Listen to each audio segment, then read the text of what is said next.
everyone is trying to get used to it. Yes, madam. Yes.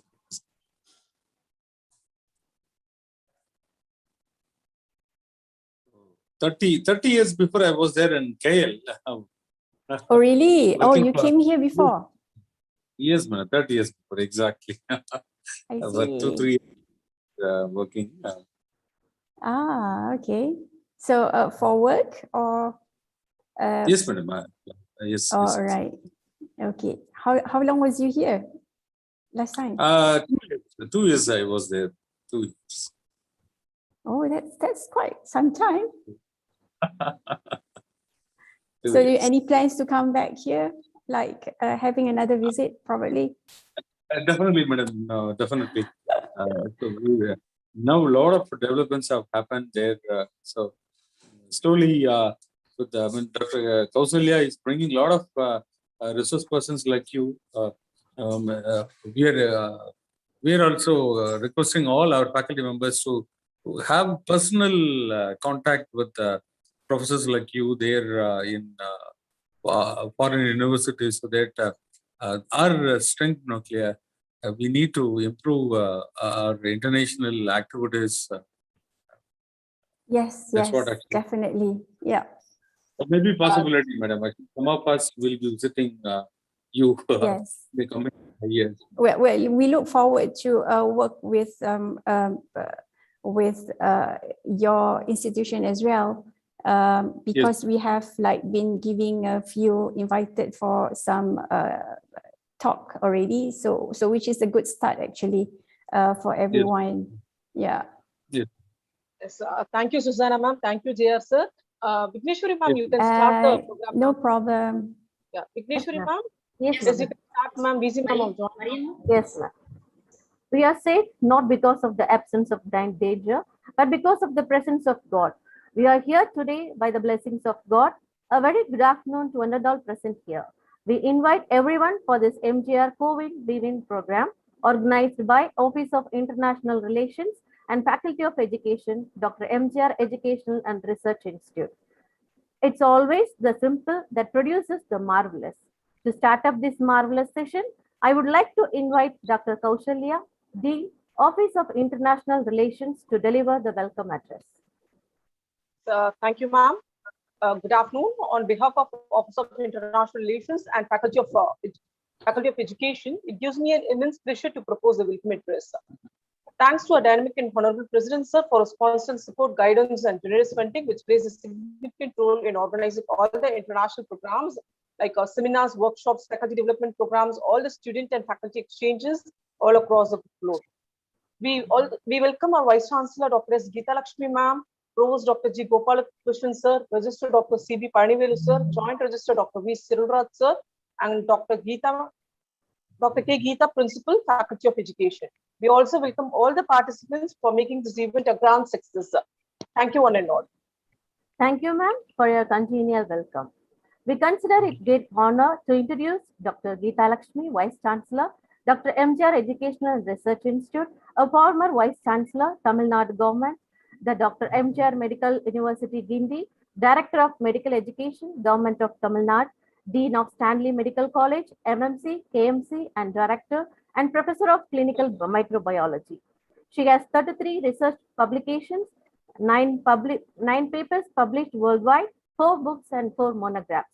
She is serving as sub-editor of Online Journal of Indian Academy of Tropical Parasitology, and she is the recipient of 4 Oration Awards, 6 State Awards, and 7 National Awards, or the laurels she had achieved in the medical field. To mention few precious stones that decorates her crown is that Best Teacher was awarded by Tamil Nadu Medical Council in 2014.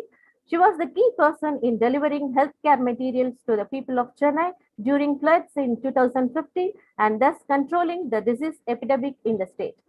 And the Lifetime Achievement Award in 2015 by the Indian Association of Medical Microbiology for her contribution to microbiology. We are so proud to have such a profound, knowledgeable person amongst us for the inaugural address. Please, ma'am.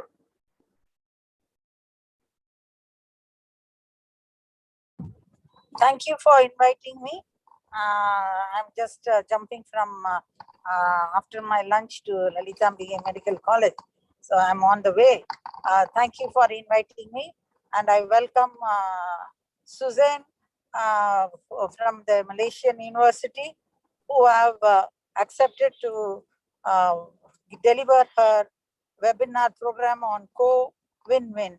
So, which was the brand idea of our university with our Ramesh, who has been instrumental in bringing this program throughout the entire faculty or entire department of this wide, big university.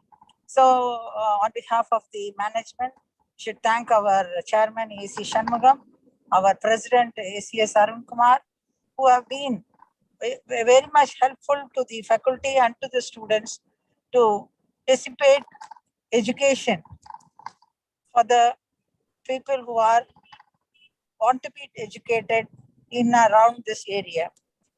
So with this,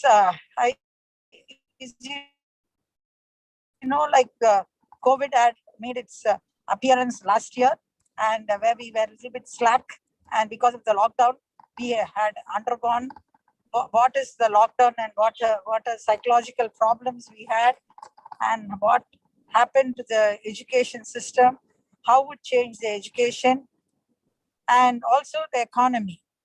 So all this had given a lesson to us. And during the second wave in India, we learned a lot from during the first wave, how to make ourselves comfortable in view of this pandemic during the second wave. And I think so it will go for more than a year, the same state of affairs, where colleges and schools will be not open for nearly another 6 months. So we have to live with the present condition.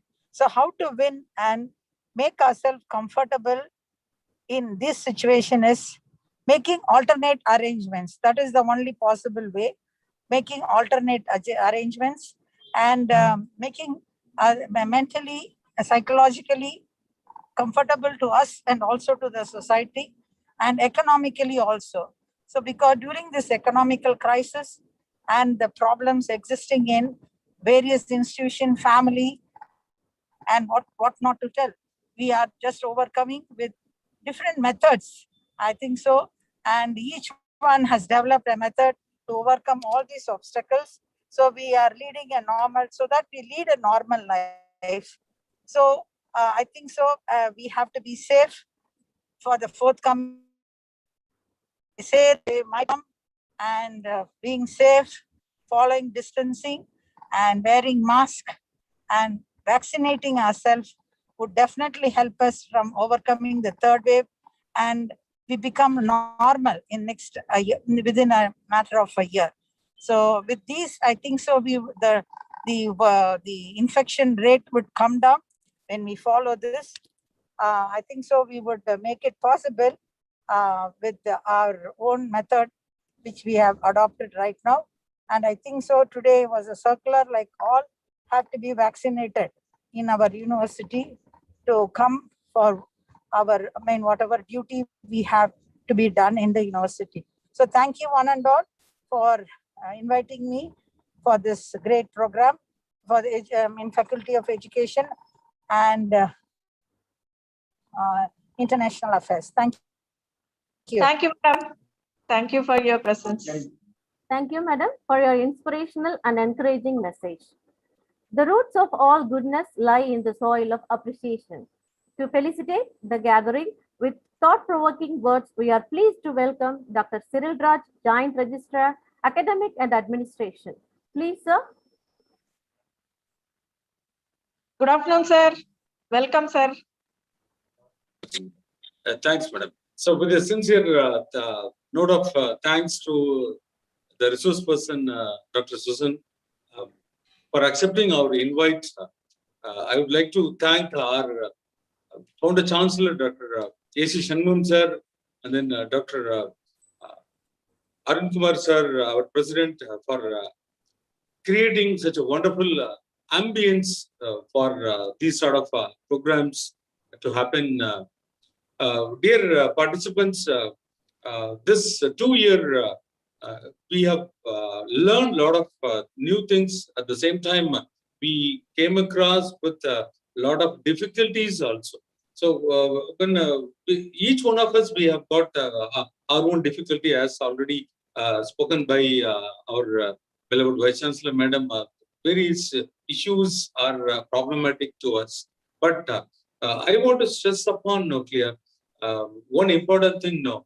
That is this pandemic has taught us the new way of how to manage the existing resources, so that nuclear even we have explored all our potential also. Right now, most of the faculty members, we could able to explore ourselves with the online teaching methodologies. Mostly it is new to us, but we have become master with the 1 year of that particular service, and then still we are trying to value add that particular system also. Right now, there are a lot of policy changes which are also happening there in the apex bodies also, like the government of India thinking to deliver 40% of the content only through online, and then the rest of the content should be delivered in person during the class hours, something like that. No clear. So there is going to be a total change here as far as the regular teaching, learning, or even the working atmosphere itself. Clear. I think a lot of technology is going to, pump in all these particular domains. So what I'm trying to say is, if you and then me, if we are adaptable, there is a space for us to operate in this pandemic or in the coming future. If we are sticking to our own agenda that no, I cannot deliver a class with the with the online, I cannot adapt to this particular tool, something like that. Okay, the space is not for us. Yeah, people are going to reject us. So this is the situation. So dear participants, let us listen to the experts like Dr. Susan, so that let us adapt more and more methodologies during this pandemic period, so that we try to utilize the limited resources available with us to the maximum extent. So this is the simple message that I want to convey to you, dear participants. So thanks a lot, Dr. Kausalya, and then the principal of our educational B.Ed college, Geeta Madam, for providing such a wonderful opportunity. Thanks a lot. Thank you, sir, for your words of wisdom. It's important to be a person of honor than to be a person of wealth. Now I invite Ms. J. Vigneshwari, Assistant Professor, Faculty of Education, to introduce our Honorable Chief Guest to the gathering. Yes, am I audible? Yes, ma'am. I am profusely overjoyed to take the opportunity to introduce our resource person, Dr. Susana Musab, Senior Lecturer, Faculty Science and Marine Environment, University Malaysia, Terengganu. She obtained her Bachelor of Science in Microbiology and Master of Medical Science from the University Malaya, Kuala Lumpur, Malaysia. She was appointed as a lecturer at University Malaysia, Terengganu since 2008. After 3.5 years of service, she continued her PhD in virology at the University of Glasgow, United Kingdom. During her PhD, she won a travel grant award sponsored by the Medical Research Council Center for Virus Research to deliver her research findings at the American Society for Virology meeting in Fort Collins, Colorado, USA. She has received a fundamental research grant to work with the dengue virus in collaboration with researchers at the Tropical Infectious Diseases Research and Education Center at the University of Malaya. She has published a greater number of papers in international and national reputed journals. Also, she is serving as a member in various professional bodies like Malaysia Board of Technologists, Malaysian Society for Microbiology, and lot more. We are so happy to have such a great person amidst us today. I'm immensely pleased to welcome you, ma'am. Thank you, ma'am, for the wonderful introduction. No matter what people tell you, words and ideas can change the world. I request our dynamic chief guest, Dr. Susana Misbah, Senior Lecturer, Faculty Science and Marine Environment, University Malaysia, Terengganu, to share her thoughts on the topic COVID-19. How are we coping so far? Please, ma'am, the session is yours. Thank you so much, Dr. Maria, for the very kind introduction. I am very happy to be here with everyone today. I'm very honored to be able to be invited to this webinar, and especially to Dr. Thank you, to Dr. Kausalya and Dr. Geeta as well. So I would like to thank everyone for the opportunity given today. It's very nice to meet everyone. Let me, hang on. Let me share my slide first.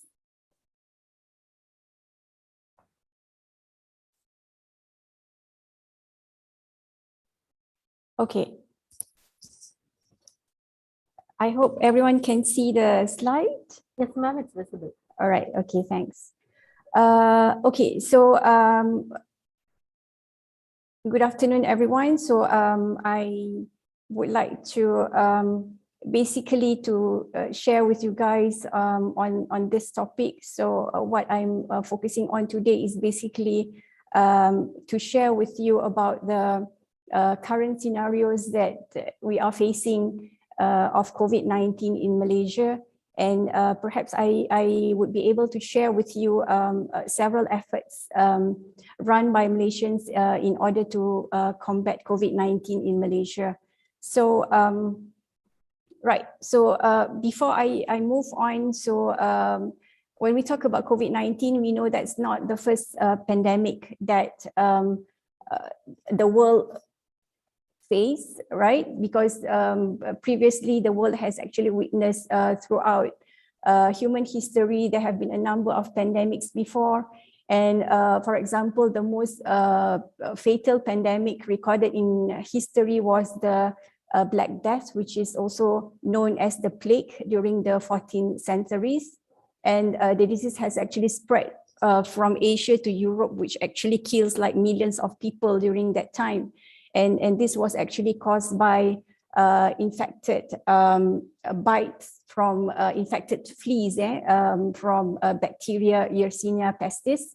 And another example of pandemic include the cholera pandemic, when it first started in Bengal and then it moves, spread across India.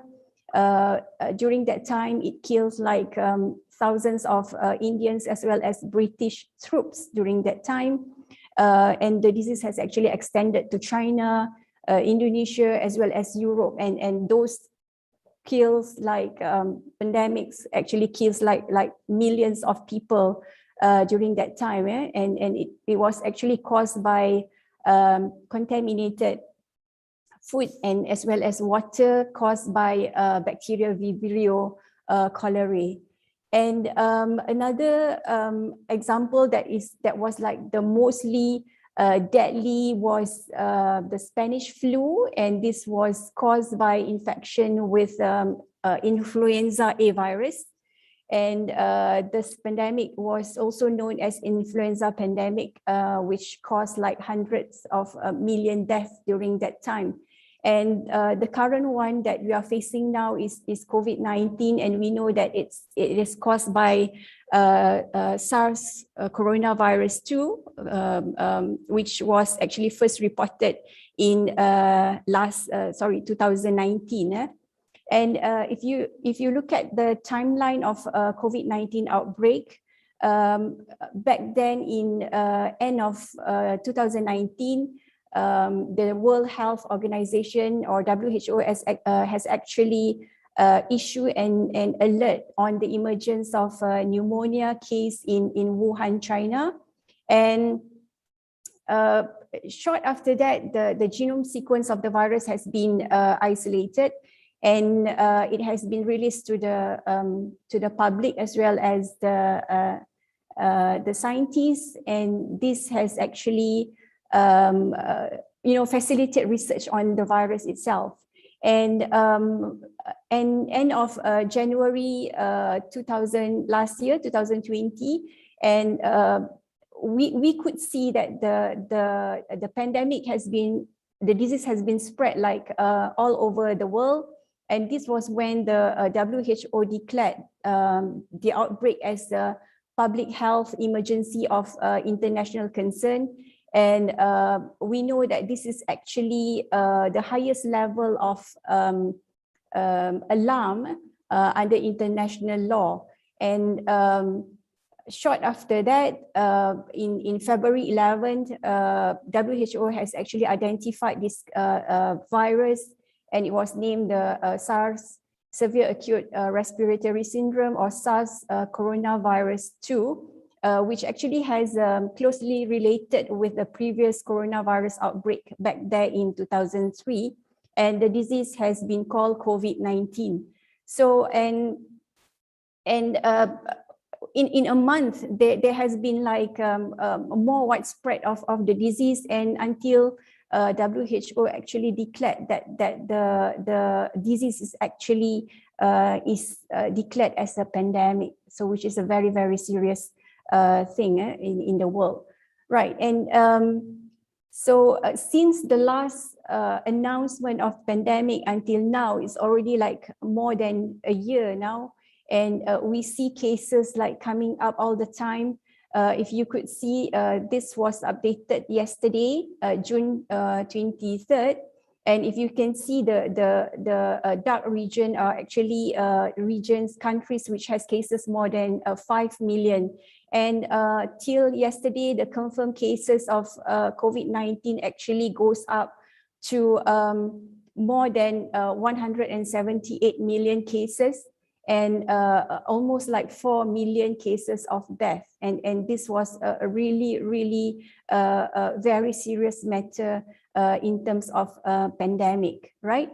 And we believe that actually the cases are much more than what has been reported, since we know there are limitations in several countries in detecting the disease in their citizens, right? So, and if we look at the WHO declaration as COVID-19 as the public health emergency threat, it has been, the WHO has actually come to it together with the Chinese counterparts, and that was when they actually identified the zoonotic sources of the virus agent. And during that time, we could also see that most countries has actually imposed the total lockdown of their country and closed their border to restrict the spread of this virus to a more severe or more wider area, right? And I would like to share with you a bit on the phases of COVID-19 in Malaysia. So if you look at this, we actually faced 3 waves of COVID-19. So beginning from January last year. Earlier on, Malaysia has not really taken it seriously when the pandemic started, because although during that time we have not actually banned travelers from China to get into the country, although we know that China has already quarantined the entire population during that time. And we know that during that time, Malaysia was a bit lacking because during that time, Malaysia was facing a political crisis in which paid more attention from the government. Okay, and anyway, we could see the starting January onwards to February, there are more appearance of imported cases from foreigners, and that has been announced as the first wave, right? And this first wave actually didn't really take so long, because the government has actually taken like a serious proactive measures in order to contain the disease. And there was only like 22 cases during that time, and it has successfully ended. It has actually successfully ended within a month, right? And the second wave of the COVID-19 was actually pop up not long after that. So when we see an increase in the number of cases, and this was actually, we believe this is because of certain cluster relates to a small Uyghur cluster, as well as a mass gathering of religious gathering in town. And what happened is that there are also a few cases, that actually contributed to the high number of cases, which actually came from the prison as well as the detention centers. And these are actually causes the case to jump up. And this was when the government has decided to impose a lockdown in the country, right? And so what happened is that the lockdown, we called it a movement control order. It was implemented on March last year. So where the country has actually closed the border, make a very strict enforcement on health screening at all points of entry to Malaysia. And we actually quarantined those Malaysians that coming back from abroad in a specific area. And there were like an increase in the number of hospitals, as well as about 3,000 of retired medical staff came back and volunteered to help up with the healthcare. And there are also like joint efforts by the national task, as well as you could see like volunteers from Malaysian citizens across the states that actually producing PPE for frontliners. And there are also organizations that actually hosted fundraising events to collect some money for COVID-19, right? So by July, so we could see that the cases actually decreased, and it gave like mean about like 11 cases per day, which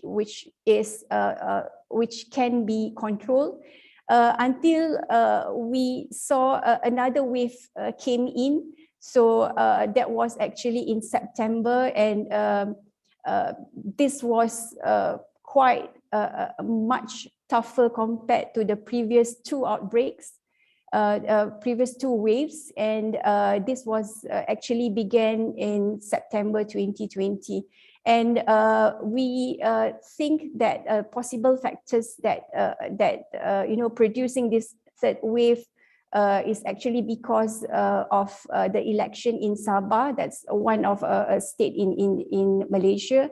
So, and as well as this actually creates a few other clusters that actually give a rise in numbers of COVID-19 cases in Malaysia, right? And during that time, we could see, healthcare workers, the nurses, the doctors, as well as frontliners, as well as politicians, they are actually found positive for COVID-19, right? And this actually ongoing for quite some time. If you look at this graph, so it's about like 1,000 cases. And this prolonged until early this year. And if you can see the graph, actually it's moving up, in April, in May, until there's one point where, this rate forecast calculated the expected, daily COVID cases if nothing was done at the time. So, and due to this, we are still in the third wave now. Just on the 1st June this month, the government has actually imposed another lockdown. So we are now in the second lockdown. And if you look at this point where it started to have this lockdown, so you could see the trend of the case is getting low. And we hope to get these cases down and reduce until end of the month, right? So, so this actually needs like a full enforcement, as well as, all the Malaysian citizens has to be like in team to work out to get rid of COVID-19. Okay, and the worst case for the third wave, what we see now is actually slightly different from the previous waves, because we could see that the pattern of the infection is slightly different. So we could see more sporadic cases. As you can see here, those in blue are sporadic as compared to the red cluster.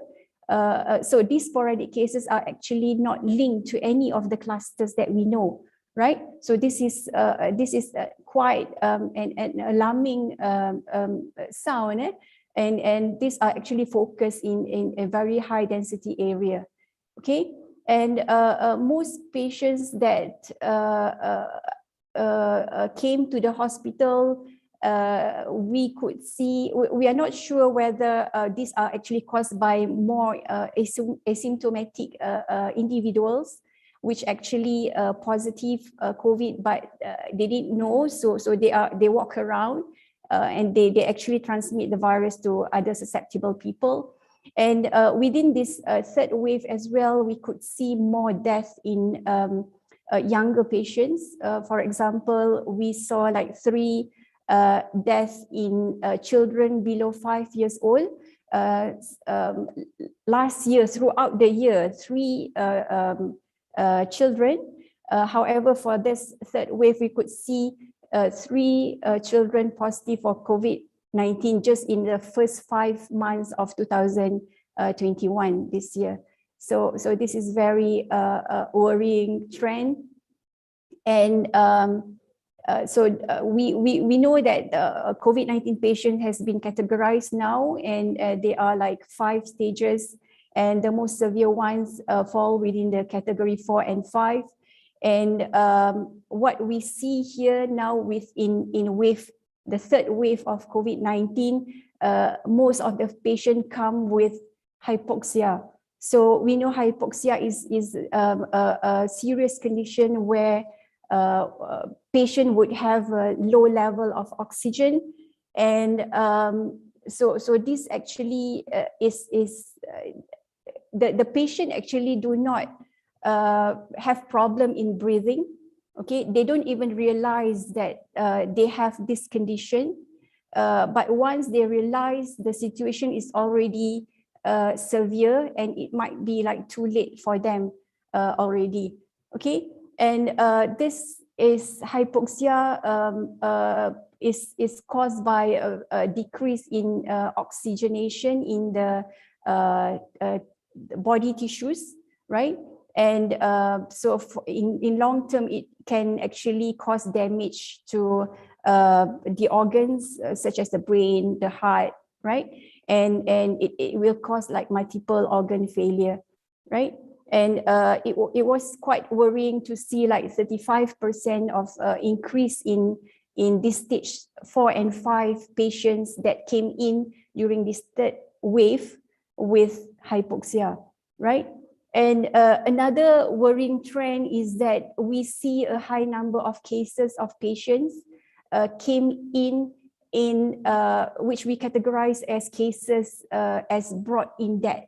So which means they might have like severe infection, and when they realize it's already too late for them to get to the hospital, and by the time they reach the hospital, they are already dead. So if you look at this numbers from last year, so we saw this death about 471 cases last year, and BID, which is brought in death, is it was 136. Whereas if you look at this half year of 2021, we have a surge in the number of deaths, like almost like more than 7 times, as well as the case of BID increased to 370. So, and this is very, very alarming in Malaysia nowadays, right? And to keep up with the cases, the high cases and the disease, Malaysia had no choice but to provide special shipping container. This is actually to keep the the body of the disease before being buried. And so this is actually an additional place for the hospital that they can actually keep additional about 20 bodies within a day.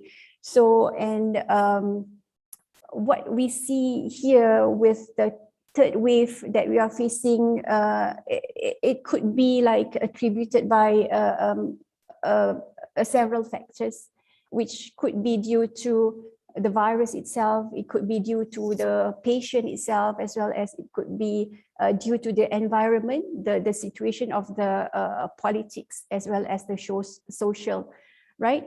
And what I want to focus on is probably more into the, if we look at the virus types, we could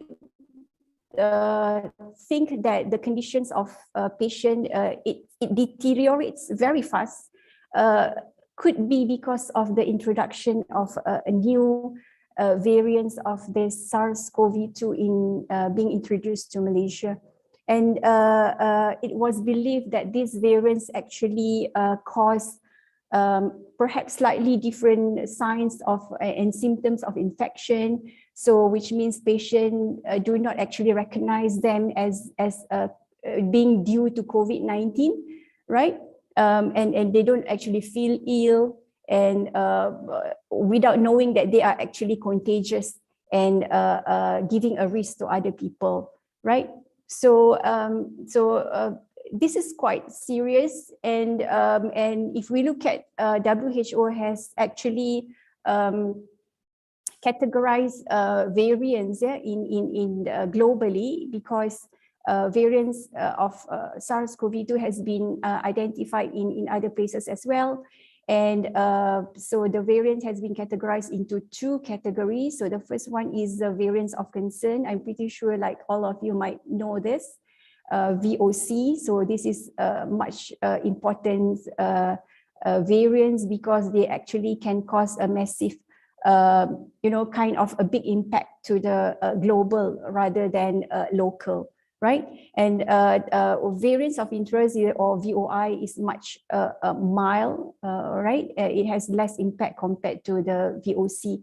And there are like 4 variants of concern: alpha, beta, gamma, and delta. And you can see they have came from different lineage. And these are the countries where they was first identified. And yeah, variants of interest, we have like 6 of them, right? From US, Brazil, multiple countries, Philippines, US, as well as India, right?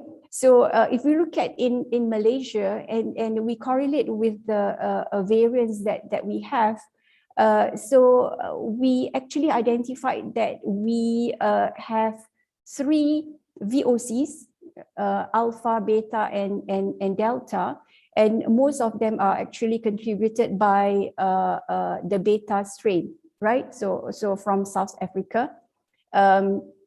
Whereas we also have 3 VOIs, And the most ones are Theta from variant from originated from Philippines. Okay, and so we know that the introduction of different variants in Malaysia that may cause more, different in terms of presentation of the clinical presentation in patients, as well as the outcome of the disease locally.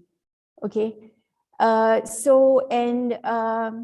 perhaps if we look at in terms of the virus structure itself, when we talk about VOI and VOC, so that may relate on the character of the virus itself. Okay, we know that SARS-CoV-2, they have actually the crown structure like at the outer surface, which are actually composed of spike proteins.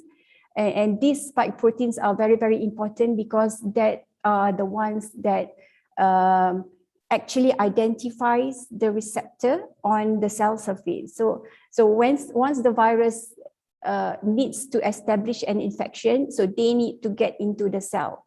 So for the virus to get into the cell, they have to establish a binding first between the virus and the host cell receptor. And the spike protein actually has a specific region called receptor binding protein, or RBD, that actually plays a very important role in in binding to the ACE receptor in human, and that will allow the virus to be taken into the cells, and the envelope of the virus will diffuse in the endosome and release the genetic material into the cytoplasm. And this allows process of replication of the virus genome, as well as the production of proteins of the virus, and this will be packaged into a virions that mature virions that actually can be released out from the cells and infect a neighboring cells, right? The surface proteins that plays an important role in human is called, it's already known, is angiotensin converting enzyme 2, which is called ACE2. So this is a very specific receptor for SARS-CoV-2. Okay, and why is this very important? Because by knowing the mechanism of viral infection in the cells, we actually can pinpoint which specific steps that we can actually interfere, or we can actually block to prevent the virus from entering the cells and cause infection. Okay, so looking at the pathways, normally scientists would target on the first two pathways here, which is like to block the virus from binding from the ACE receptor. So that's the most thing that they would come to, as well as preventing the replication of viral RNA. This is normally can be done through introduction of antivirals, right? So there are other strategies that are actually ongoing in terms of COVID-19, right? But I would like to share with you a few studies on, preventing the virus entry into the cells, because for the virus to be able to get into the cell, the binding is the main important thing, right? And we know the binding actually catalyzed by this protein named ACE2. Okay, so what happened is that scientists has trying to synthesize nanoparticles that has been incorporated with ACE2 proteins, and we know ACE2 can then be displayed on the surface of the nanoparticle, and this is actually can be like a decoy, right? So that the virus would bind to the nanoparticle instead of binding to the cells, right? And another nano decoy has been made from human lung spheroid cells. So this is actually a cells with high expression of ACE2. So the principle is the same. So they are trying to mimic the cell receptor on the cell surface, so that the virus would bind to this decoy, and it will not bind to the cell, and it will not establish an infection. And in the end, the virus itself, in long term, it will be killed by the body immune system. Okay, and if that's why when we say about key lock mechanism, so in this case, the key is the virus spike protein. So that's the key. And the lock is actually the ACE2. So that's where the key binds to the lock. So in this case, they are trying to overwhelm the locks with fake locks. So in idea, so that the virus would go to the wrong lock and stick there and would not be able to infect the cells. Okay. So it's very interesting work, and there are also studies on looking at the ACE polymorphisms, because studies have been done, and there are like many evidence showing that polymorphism in the ACE, which actually give a different outcome of the of the COVID-19. Because some patients has a different level of ACE2 receptors. So looking at this polymorphism, so perhaps the individual with a higher ACE2 expression in the cell would predispose into a more severe COVID-19. So this has also been researched nowadays. Okay. And so while working on those signs, and we still have to make sure that treatment of COVID-19 is a priority. So this was launched actually early last year, when WHO actually trying to look for a specific antiviral that is supposed to be effective for COVID-19. And this actually involved like about 180 countries, where Malaysia also include in the list. And they were trying to look back to combination of antivirals as well as repurposed drugs. For example, drugs that has been used for anti-malaria. So they have been tested that as well. And that is like the drug is hydrochloroquine, and it shows that it's not really worked that fine for COVID-19, as well as remdesivir, which shows there's no improving the outcome of patient. And the one that works fine is so far is dexamethasone. So this is an immune modulators, and this was actually suggested to give only to patients that require supplemental oxygen, right? And there are many more efforts to screen these drugs, the previously used drugs for other viruses, whether it can be used for COVID-19. Okay. And when we talk about this, I did mention this just now. Hypoxia is one of the important manifestation that we see in the current COVID-19 patients, at least in Malaysia.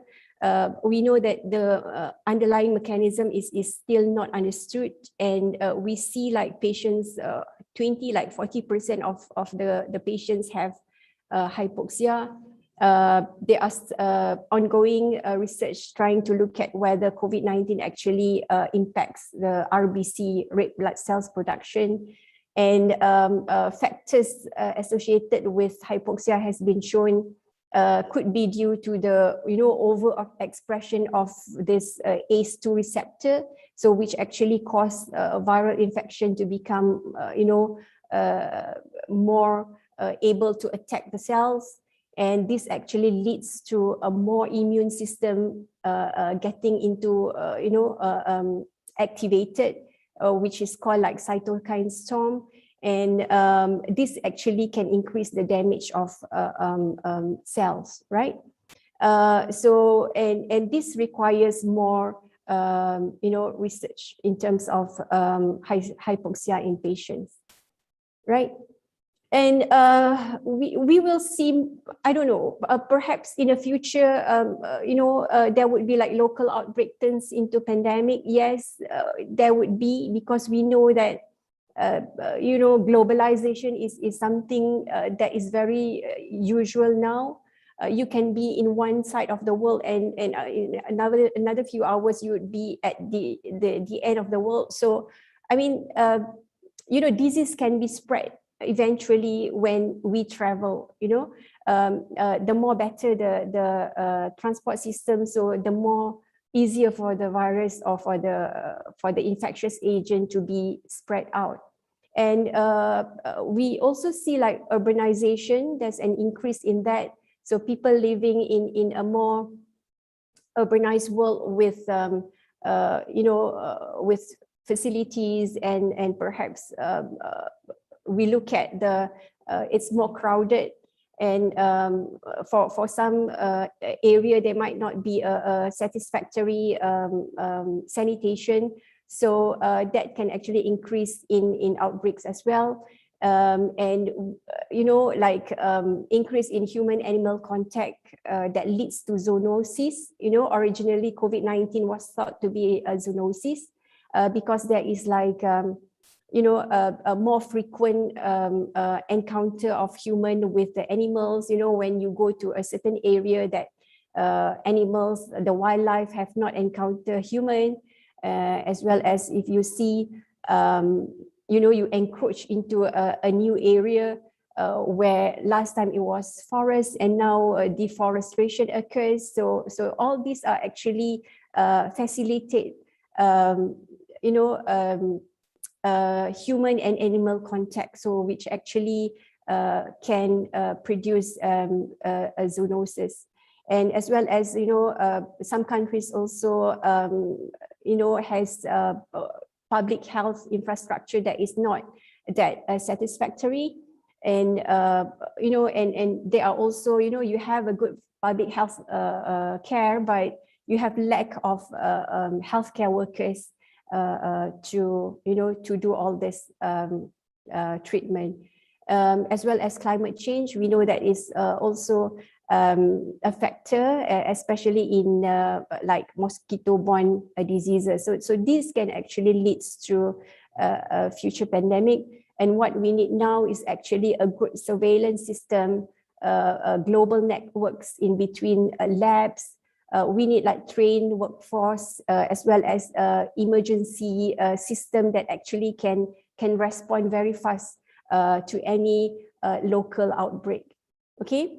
Right, so in my remaining slides, I would just like to share with you on the initiative of Malaysia, where we have this national COVID-19 immunization program. We know at this point having a vaccination is very, very, very crucial. So Malaysian government has developed schedule for mass vaccination, and this can be done as well as through drive-through method.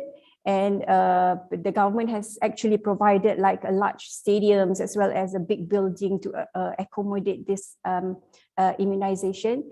So the first batch of immunization has been done with the frontliners, and the second batch now is with the high-risk group, including the elderly. And we are going to get more and more Malaysian citizens to be vaccinated in the coming months, right? And there are also outreach to rural areas where mobile vaccination take place. So they actually go to rural areas. And if you look at this numbers, is actually in green are those Malaysian citizens that has registered for taking the vaccination, and in blue are those that has been vaccinated. So, well, you would see like about like 30% of Malaysian population has been vaccinated, and mostly this is not really a very high number, but I think this is like more to because of the short supply that we are having right now. But the government has moved on to get more and more vaccines so that most of us can be eventually vaccinated. Right, and in Malaysia, we have 4 different types of vaccines so far. The mRNA vaccine from Pfizer, as well as 2 adenoviral vector AstraZeneca, as well as CanSinoBio. So this is coming as well. And we also have the inactivated virus from Sinovac China. Okay. And as well as we have major disinfection exercise everywhere, mass COVID-19 screening. So this COVID screening is actually open to the high risk area. So whoever would like to test whether they are positive or they are not, so they can just come, walk in and do the screening. This can be done also by drive-thru to ease the movement of people from one section to another. And there's also mobile clinics to facilitate whoever that has a symptom to get treatment from here. Okay, and also Malaysia has developed mobile apps, right? And this is called My Sejahtera mobile apps that actually, it aims to quickly identify any person that may have like come into close contact with anyone that has been tested positive. And also the government has developed Crisis Preparedness and Response Center, CPRC, which actually helps to provide up-to-date information to the public through social media, the official portal of the Ministry of Health, Facebook, Telegram, Twitter. So this actually has encouraged public engagement, and this is to ensure that the public awareness is enhanced and they get access to accurate information, right? And the initiative also involve, a development of COVID-19 Access Center, or CAC, and COVID-19 Quarantine and Low Risk Treatment Center. So these are facilities that were set up, for example, CAC to assess individuals who are confirmed to be positive for COVID-19, and whether they are suitable to be quarantined at home, or whether they need to be treated in the center, or whether they are at the stage where they have to go to the hospital. So these are actually the responsibility of CAC while they are actually monitoring COVID-19 patients that are undergoing quarantine or home treatment. Okay, and COVID-19 Quarantine and Low Risk Treatment Center, so that is actually a larger space to accommodate individuals with COVID-19 that has category 3 and above, right? So that they can be monitored all the time. And so these facilities are actually, they have like, equipped with Wi-Fi connection, computers and basic facilities for everyone, for the staff and for the patients as well, right? So, and among the other initiatives include the COVID-19 Lab Training. So this is actually to get more workforce for diagnostics of COVID training in COVID-19 in the lab, as well as MyVac volunteers. So these are actually about 80,000 of them has registered. Basically, they are the youth who volunteer to help in handling the the program for immunization, as well as research volunteers as well. Right, and also among the initiative is like for donations. Mercy Malaysia has come up with a portal where you can actually donate for COVID-19 patients or hospitals, right? And an initiative has been done by, one Malaysian citizen who actually a Malaysian author, Hannah Alkaf. So she has actually compiled all these different apps, in which this is considered as like one-stop shop for Malaysian society. If they would want to looking for a platform that makes it easier for them, to donate or to volunteer their service. So if you could see here, there are COVID-19 fund appeal, MyVac, donation for oximeters. So these are basically for monitoring the oxygen level in patients. You can see like all these food aids, and there are also free COVID-19 tests for disabled, and then the free shuttle service for seniors and disabled, as well as all these initiatives. So, and another initiative that has been done by the Ministry of Health include the development of vaccine using several platforms.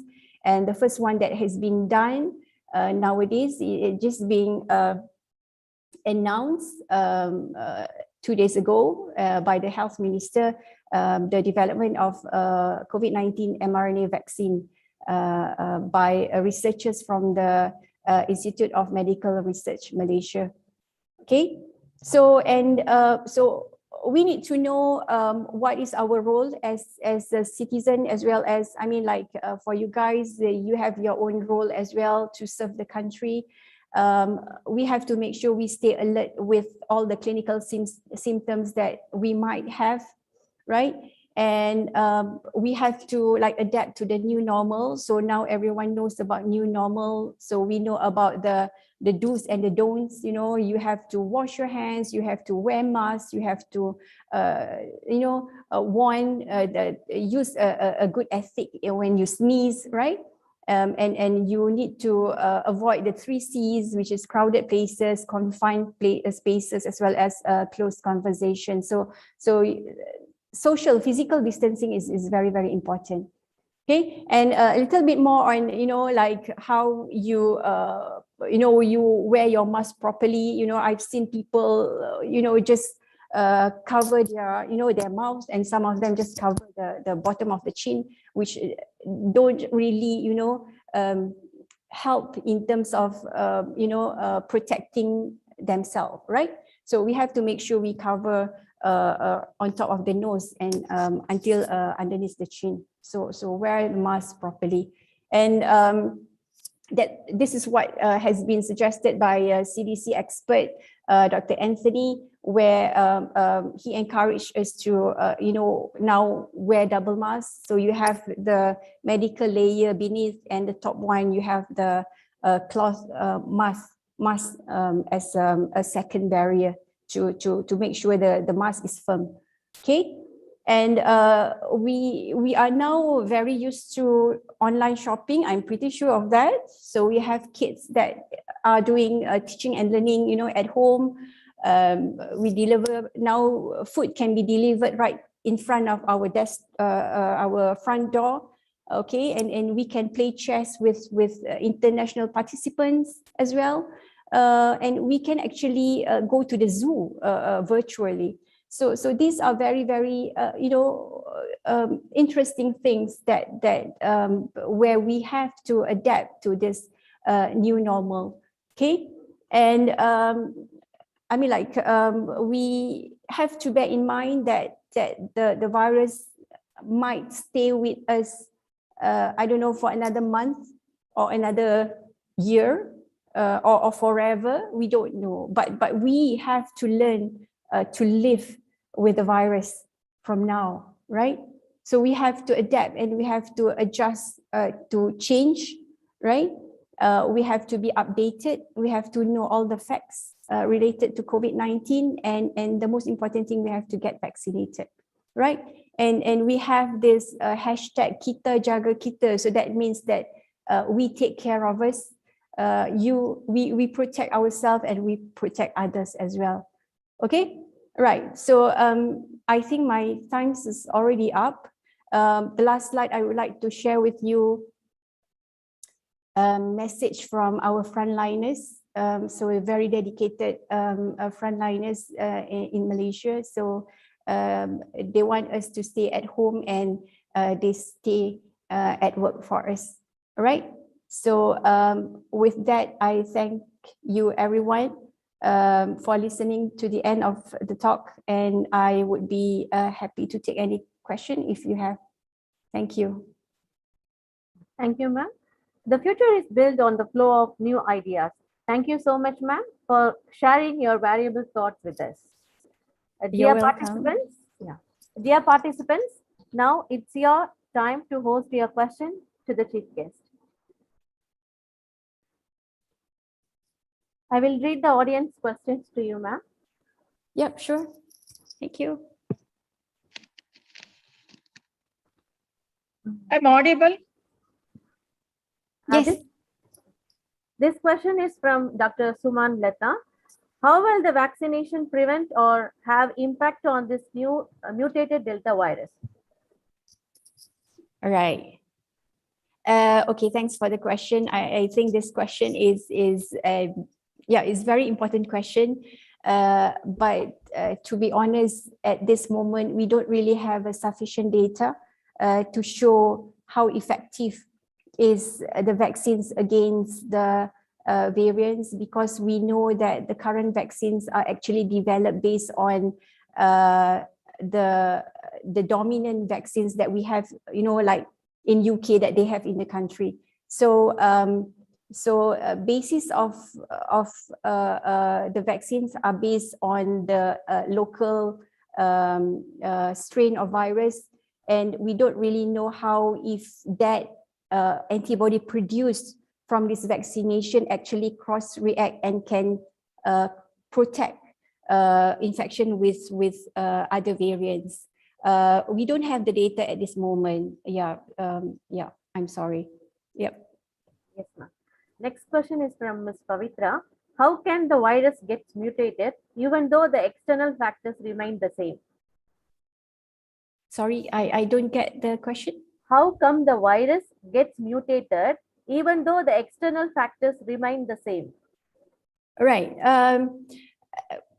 I mean, like it's very usual for virus to mutation in virus is quite common because they are a very simple entity and they can replicate very fast. So once you replicate, there are always chance that mutation happens. Although in a very a standard condition, so when the virus replicate, it can induce mutation, right? The main thing need to know is at which sites the mutation occurs. So if it occurs in the sites, the regions where it has no, it didn't change the virus property, so that remains the same. So there's no harm with the virus, the mutated virus. But if the region that changed actually falls within, for example, the spike protein of coronavirus, so that actually can cause changes in terms of perhaps the binding, whether it can be more able to bind properly, and whether it can be more transmissible. So these are factors that occurs naturally. And we also know that virus always aim to survive, right? So that is their target. They want to survive. So when it comes to when it spreads, it has the tendency to spread and induce mutations that actually can help them to adapt, right? So which means if they infect an individual, so they would expect that they can have a better adaptation, so better better replication in the host.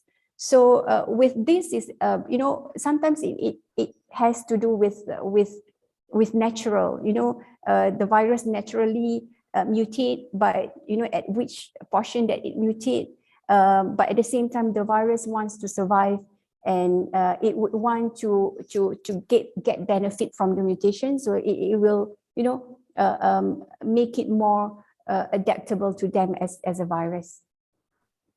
Thank you, ma'am, for your response to the questions from the audience. It was really enthralling. Thank you so much, ma'am. Thank you. As we are running out of time for the next session, we must find time to stop and thank the people who make a difference in our lives.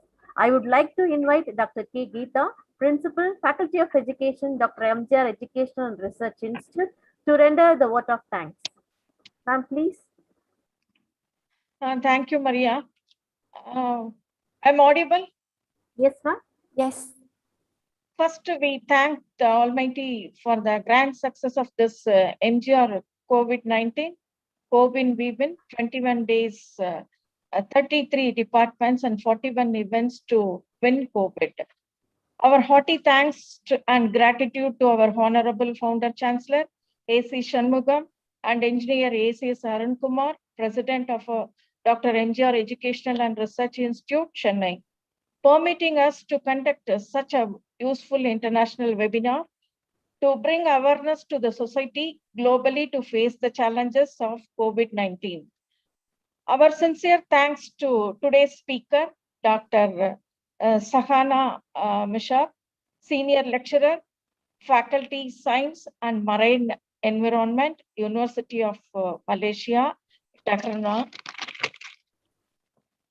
for your valuable acceptance and information and very good presentation, madam, by stating how are we coping so far and historical pandemic situations prevailed, by giving example about Spanish flu and COVID-19 Malaysian experience. You have shared a very nice experience of your country. Thanks a lot for your presentation, madam. Thank you for your valuable present and acceptance for this webinar. Our thanks to Dr. Geeta Lakshmi, Vice Chancellor, for her valuable inaugural address.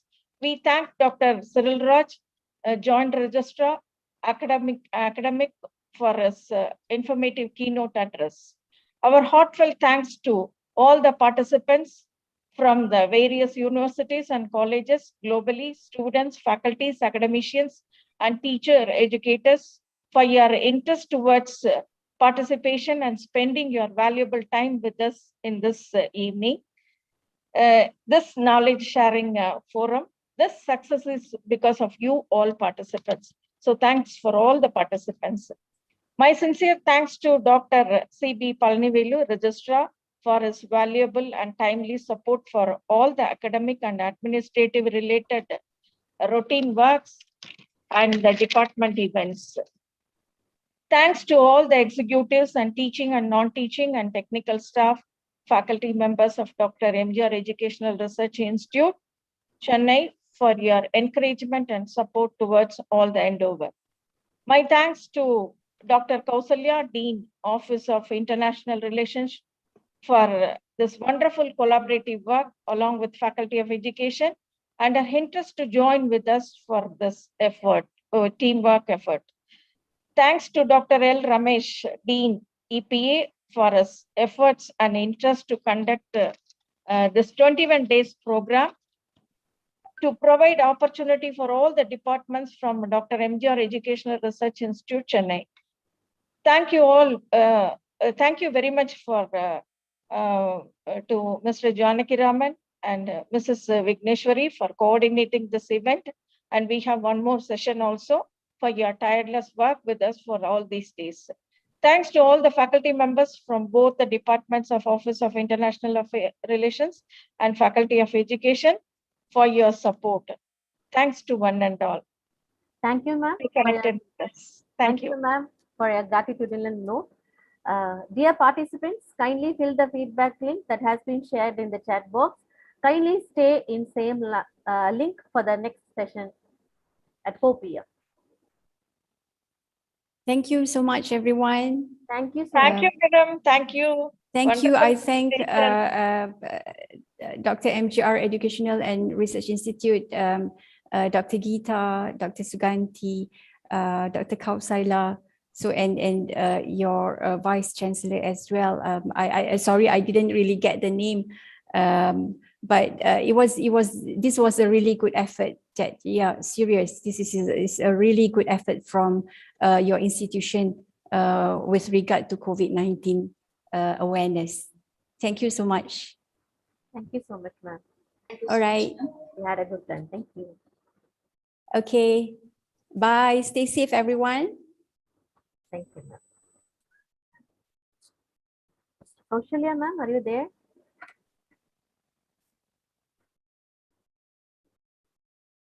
I think ma'am is not here. Okay.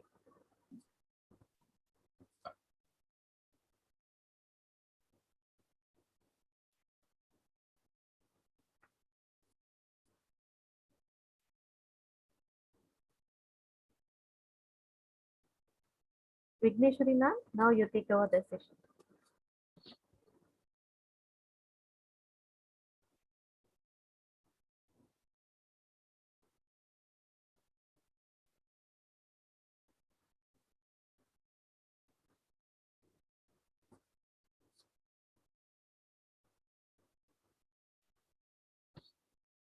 Janagiraman, sir.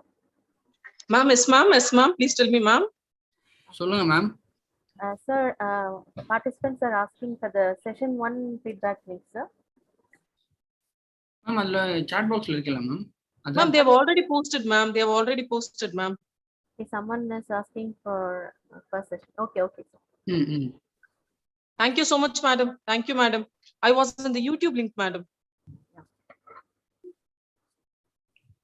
Shall we start? I think the form, which feedback form is for 4 o'clock, I think. Please kindly change and correct, I mean, sir.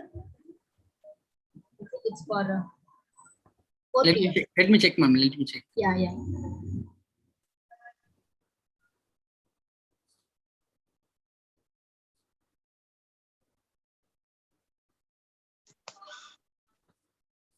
Kaushalya, ma'am. Yes, ma'am. Yes, ma'am. Please tell me, ma'am. Our next session guests have joined, ma'am. Ma'am, at 3:45 they will be joining, ma'am. He'll be very sharp, ma'am. Hence, Sultan sir will be joining only at 3:55, ma'am. Both Arunachalam sir and Sultan sir, ma'am. Okay. Okay, ma'am. Yes, ma'am. Thank you, ma'am. Thank you so much, ma'am. Thank you, ma'am.